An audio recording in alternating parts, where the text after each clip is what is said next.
প্রার্থনা করে তারা করে মিনতি। দিন কায়েমের কথা বলবেন তিনি, গড়ে তুলবেন সেরা সেনাবাহিনী।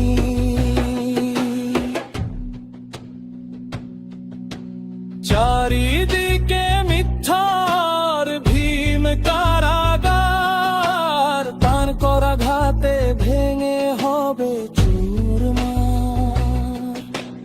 আল্লাহর মনোনীত জাতির ইমাম, বিশ্বজাহান তাকে জানাবে সেরা। বিরাট দাসে